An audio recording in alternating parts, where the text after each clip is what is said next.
রাস্তার উপরে দোকান করতে গিয়ে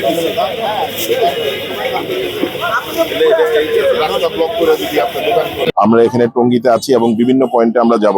আমাদের মূল গুরুত্ব দিচ্ছি আমরা ঢাকা ময়মনসিংহ হাইওয়ে, কারণ আপনারা জানেন যে ঈদের যে ঘরমুখী মানুষগুলা তাদের যাত্রাটাকে নিরাপদ এবং সুষ্ঠু করার জন্য যে ব্যবস্থা নেওয়া প্রয়োজন সেটাকে আমরা গুরুত্ব দিচ্ছি বর্তমানে। এবং অন্যান্য যে সমস্যাগুলো আছে মাদক এবং চাঁদাবাজি, সেগুলোর ব্যাপারে ইতিমধ্যে আমাদের মাননীয় প্রধানমন্ত্রী জিরো টলারেন্স ঘোষণা করেছেন। এবং আপনারা জানেন যে ইতিমধ্যে আমাদের মাননীয় প্রধানমন্ত্রীর নির্দেশে গোয়েন্দা বিভাগ থেকে শুরু করে আইন শৃঙ্খলা বাহিনী কাজ করছে যে কারা চাঁদাবাজ আছে তাদের তালিকা করা হচ্ছে এবং তাদের বিরুদ্ধে খুব দ্রুতই ব্যবস্থা নেওয়া হবে, সে যেই হোক।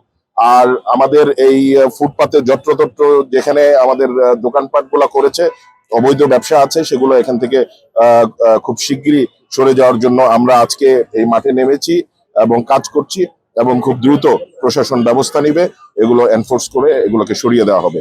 এবং যত্রতত্র যেন আমাদের এই অটোরিকশা গুলা পার্কিং না হয় এবং আমাদের যে এখানে দেখছি লরিগুলা বাসগুলা যেখানে সেখানে দাঁড়িয়ে যাচ্ছে সেগুলো যেন না হয়, যানজট যেন না বাঁধে, সেই জন্য আমরা চেষ্টা করছি, কাজ করছি, আমরা একসাথে কাজ করছি।